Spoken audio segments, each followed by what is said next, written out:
Oi pessoal, nesse vídeo a gente vai falar aqui de grupos diedrais, tá? Mais precisamente do grupo diedral D4, certo? Que é formado pelas simetrias aí do quadrado, tá? Mas vamos lá, vamos ver devagarzinho aqui, ó. Então aqui a gente tem a definição do que são grupos diedrais, tá? Então tá aqui, ó. O grupo diedral Dn, tá? Esse n aqui quer dizer a quantidade de lados, eu vou explicar, certo? É formado pelas simetrias, e daqui a pouco eu explico melhor o que significa essa história de simetria, tá? Mas enfim, o Dn é formado pelas simetrias de um polígono regular de n lados, munido da operação de composição, né? Então a gente vai compor as simetrias, tá? Então essas simetrias, elas vão ser espécies de funções aí, tá? Elas vão levar certos objetos em outros objetos, e aí a gente vai ver direitinho como é que isso funciona, tá? Para entender isso melhor, a gente vai estudar aqui o nosso grupo diedral D4, tá bom? Então vamos lá. Quem é que é o grupo diedral D4? Né? Seguindo essa ideia aqui, né, para Dn, ele vai ser formado pelas simetrias do quadrado, né? O quadrado, ele é o polígono regular de 4 lados, né? Então tá aqui o nosso quadrado, tá bom? Então o que a gente vai fazer? A gente vai enumerar aqui os vértices do nosso quadrado, tá bom? Com os números de 1 até 4, tá? E o que são as simetrias? As simetrias são movimentos que a gente pode fazer com esse quadrado que não alteram essa ordem aqui, tá bom? Que movimentos são esses? A gente vai começar a ver esses movimentos agora, tá? Tem dois tipos, certo? O primeiro tipo são as simetrias planas, tá? Então a gente vai estudar de um por um aqui, a gente vai ver exatamente, né, qual é a natureza de cada elemento de D4, tá? Lembrando que a nossa operação é de composição, então eu prometo que dentro de um minuto talvez você vai começar a entender mesmo que composição de simetrias é essa, tá? Então vamos lá, vamos ver qual é a nossa primeira simetria plana aqui, e vai ser a identidade, né? Enfim, vai pegar o quadrado, levar nele mesmo, tá entendendo? Bonitinho. Ou seja, o que vai acontecer? O vértice 1 vai ficar no lugar que ele estava no começo, o vértice 2 também, o vértice 3 também e o 4 também, tá? Note que a contagem dos vértices aqui, ela é no sentido do relógio, né? Eu sempre confundo, eu acho que é sentido horário, tá? Enfim, é nesse sentido aqui, certo? Então, a simetria que a gente vai chamar de identidade, ela não faz nada, né? Enfim, você já deve ter a intuição aí de que essa simetria aqui vai ser o elemento neutro aí do nosso grupo, que é D4, tá bom? Ok, então tá aqui, a gente pode representar isso, né, como uma permutação, tá? Permutação que leva o 1 no 1, o 2 no 2, o 3 no 3 e o 4 no 4, né? A permutação identidade que inclusive está no nosso S4, né, o nosso grupo de permutações, tá? Então aqui a gente pode fazer essa associação, tá bom? Então vamos aqui para a nossa próxima simetria, e essa aqui ela já tem algo a mais, né? Ela é a rotação de 90 graus, né? De π sobre 2 radiano. O que ela vai fazer? Ela vai pegar esse quadrado aqui e vai fazer uma rotação no sentido horário de 90 graus, tá? Então é uma rotaçãozinha assim, de modo que a gente fica com o nosso quadrado desse jeito aí, tá? Esse vértice 1 ele vai vir para o lugar do 2, ou seja, ele vai ficar aqui, tá bom? O 2 ele vai vir para o lugar do 3, né? O 3 ele vai vir aqui para cá, certo? E o 4 que está aqui, com essa rotação, ele sobe e fica aqui, tá bom? Isso aqui é como é no começo e aqui é o resultado, tá bom? Para você entender exatamente que simetria é essa, tá? A gente chama de simetria, tá? Isso aí é a rotação de 90 graus, π sobre 2 radiano, tá bom? E aí a gente pode denotar isso, né, na notação de permutação também, porque afinal de contas, o que aconteceu? Onde tinha o 1, agora tem o 4, né, ó. Onde tinha o 2, agora tem o 1, ó. O 2 estava aqui, agora está o 1. Onde tinha o 3, vai ficar o 2, por isso que tem esse escrito aqui. E por último, onde tinha o 4, agora tem o 3, né? Que é no canto inferior esquerdo aí do nosso quadrado, tá bom? Então, esse elemento também vai ser, ele tem a natureza de permutação, né? A gente tem os números de 1 até 4 e ocorre uma permutação entre esses números aí, tá bom? Então, Essa é a natureza aqui dos elementos do nosso grupo, tá? Enfim, vamos continuar vendo aqui quais são os outros elementos, né? Tá, eu esqueci de falar, né? Aqui a gente vai chamar essa rotação de π sobre 2 radiano de R1, tá? Vamos começar a dar nome aí para os elementos do nosso grupo D4, tá bom? Então, que elemento é esse?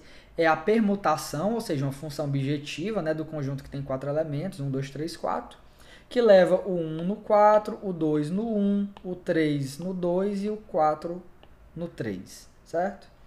Próximo elemento, a gente vai chamar de R2, e é a rotação de 180 graus, ou seja, é uma rotação maior, né? Ela é a rotação de 90 graus duas vezes, enfim, não tem para que eu ficar explicando aí o que é a rotação de 180 graus. 180 graus, 180 graus, né? Meia volta, tá? E aí o que acontece com o quadrado? Acontece isso aqui, né? O 1 ele faz 180 graus, vem para onde estava o 3. O 2 faz 180 graus, vem para onde estava o 4, né? E a mesma coisa acontece aí com os outros elementos, né? E aí como é que fica isso na representação de permutação, né? Ó, o 1 ele vai no 3, que é exatamente o que tem aqui. O 2 ele vai no 4, que é exatamente o que tem aqui. O 3 ele vai no 1. E por último o 4 vai no 2, certo? Que é o que tem aqui. E aqui eu esqueci de comentar, mas isso aqui é a notação matricial da permutação associada. E isso aqui é a notação cíclica, né? Elas expressam a mesma coisa, tá? Ó, aqui o 1 vai no 4, aqui o 1 vai no 4. Aí aqui o 2 vai no 1, aqui o 2 ele volta lá para o 1, certo? Então é só duas notações diferentes aí, tá? Eu quis escrever essa aqui, que é a notação matricial, porque ela é um pouco mais explícita e você consegue fazer a conversão, né, daqui para cá, e aí depois você coloca na famigerada notação cíclica, né, que é a notação que a gente usa mais, tá? Então vamos aqui para a nossa próxima simetria, que é a rotação de π sobre 3π sobre 2 radiano. Isso aí dá 270 graus, né? Ou seja, já é uma rotação aí bem grande, né? Ou seja, o 1 ele vem até aqui, então ele fica onde estava o 4. O 2 ele vem até aqui, então o 2 fica onde estava o 1. O 3 vem até aqui, então ele fica onde estava o 2. E aí a gente obtém o quadrado dessa forma aqui, tá bom? O 1 rotacionou até aqui, o 2 rotacionou até aqui, né? E assim por diante, tá? E aqui nós temos a representação em permutação, né? O 1 ele foi no 2, o 2 foi no 3, o 3 foi no 4 e o 4 foi no 1. Exatamente o que é descrito por essa permutação. E aqui é só a notação cíclica dessa permutação, tá bom? Beleza, e aqui acaba as nossas simetrias planas, tá bom? Agora a gente tem outro tipo de simetria, né? Porque o que a gente fez aqui nesses tipos? A gente só rotacionou aqui o quadrado, né? Ah, eu acho que a minha câmera... Ah, voltou. Beleza. Então agora a gente tem as simetrias espaciais, tá? Então qual que é a primeira?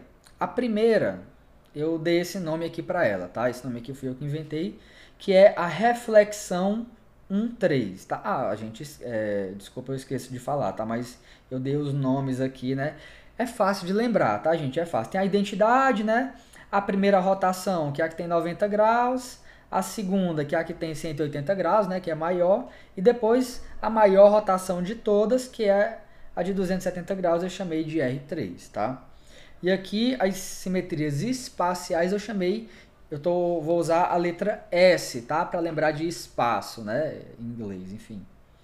Tá? E essa aqui eu chamei de reflexão 1,3, porque é literalmente a gente fazer uma reflexão aqui, né? Com relação a esse eixo 1,3, tá? Daí que vem o nome dela que eu inventei, tá? Deve ter um nome certo aí, mas esse aqui foi o que eu inventei, tá? É a reflexão com relação ao eixo 1,3. Então, o que acontece é que o 4 vai para onde está o 2 e o 2 vem para o lugar onde está o 4, certo? E é só isso que vai mudar, tá bom? E aí, tá aqui a permutação, né? O 1 vai ficar fixo, o 3 também vai ficar fixo, e a única coisa que acontece é que o 2 muda de lugar com o 4, né? Ou seja, exatamente o que está descrito aqui, certo? Nossa próxima simetria espacial é a reflexão com relação ao eixo 2, 4, tá bom? Então, 2 e 4 ficam fixos e a gente coloca o 3 no lugar do 1 e o 1 no lugar do 3. E aí a gente recebe o quadrado dessa forma aqui, tá bom? E a permutação associada é essa aqui, né? A permutação que troca o 1 de lugar com o 3 e deixa o 4 e o 2 fixos, tá bom? Beleza? Agora a gente vai ter mais duas e aí a gente fecha a lista de elementos de D4, tá bom? Próxima é a reflexão horizontal, né? A gente vai pegar o quadrado e fazer assim, né? Não deu pra... Deixa eu pegar um quadrado aqui. Tá aqui e a gente faz assim. Eu acho melhor eu explicar, né? Tá bom. Então, é isso, tá, gente? A gente dá uma rodadinha no quadrado aí, o 4 vai para cima, o 1 vem para baixo, o 3 vai para cima, o 2 vem para baixo, e a gente obtém esse quadrado. Então, o que aconteceu? O 2 trocou de lugar com o 3 e o 1 trocou de lugar com o 4. Então, obviamente, representação em permutação é a mais óbvia possível, né? Composição aí dessas duas transposições, né? A gente transpôs o 1 com o 4 e o 2 com o 3. Fácil, né? E por último, a reflexão vertical, né? Com relação ao eixo vertical, tá? Que é essencialmente a mesma coisa, só que no sentido vertical aí, tá? Com relação ao eixo vertical, quer dizer. Tá? Então o que vai acontecer é que a gente vai trocar o 1 de lugar com o 2 e o 4 de lugar com o 3. E aí a representação como permutação é desse tipo aqui, né? O 1 trocou de lugar com o 2 e o 3 trocou de lugar com o 4, tá bom? Então esses são os elementos aí do nosso grupo diedral D4, tá? Que são as simetrias do quadrado, tá? Esses aqui são todos os movimentos que você pode fazer com os vértices de um quadrado, sem alterar a ordem em que os vértices foram enumerados, tá? Você vai alterar só a posição deles, mas não vai alterar a ordem que eles foram enumerados, tá? Enfim, esses são os elementos aí do nosso grupo, tá bom? E aí a gente conclui isso aqui, né? Quem é o grupo diedral D4? São esses elementos aqui, né? O conjunto formado por esses elementos. Escrevendo eles como permutações, a gente obtém isso aqui, tá bom? Tá aqui, ó, o identidade, o R1 é esse camarada, o R2 é esse camarada, o R3 esse, e assim por diante, tá? Só cuidado para não confundir. O S3 é esse e o S4 é esse, tá? Não tem vírgula aqui entre esses ciclos, certo? É a composição desses ciclos aí que são disjuntos, tá bom? Então, esses camaradas aqui, né? Você consegue perceber que todos eles são elementos de S4, né? O grupo das permutações em um conjunto de 4 elementos. E a nossa operação é a operação de composição, que é a mesma operação de S4, né? Como é a composição das simetrias? É exatamente da mesma forma da composição das permutações, tá? Você vai fazer um movimento desse, depois o outro. Eu aconselho até que para fazer a composição dessas simetrias, você trabalhe mesmo com as permutações, né? Porque é melhor do que ficar desenhando quadrado, né? Certo? Então, D4 é um grupo, só que além dele ser um grupo ele sozinho, a gente está vendo aqui que ele é um subgrupo de S4, tá? Porque a operação é exatamente a mesma, o elemento neutro está lá, certo? E aí a gente pode ver, a gente vai ver já já, enfim, como é que são algumas coisas aí, né, nessa operação, quem é inverso de quem e tal, certo? E na verdade a gente vai ver isso exatamente agora, tá?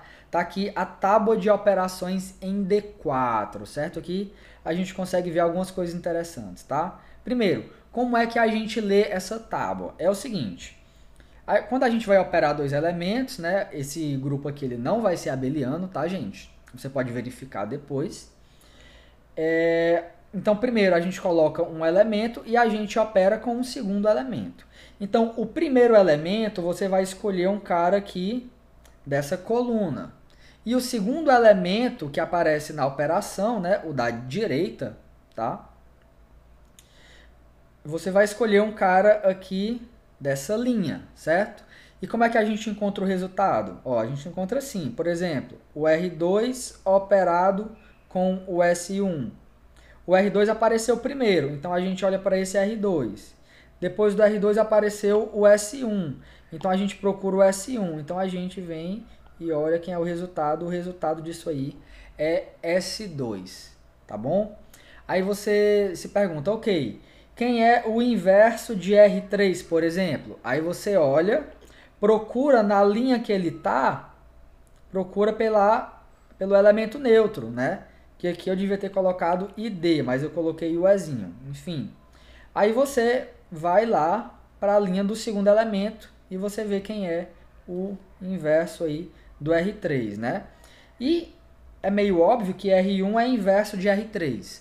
Por quê? O R1 ele roda 90 graus e o R3 ele roda 270 graus. Somando isso dá 360 graus, o que é uma volta de modo que o quadrado termina do jeito que começou, certo?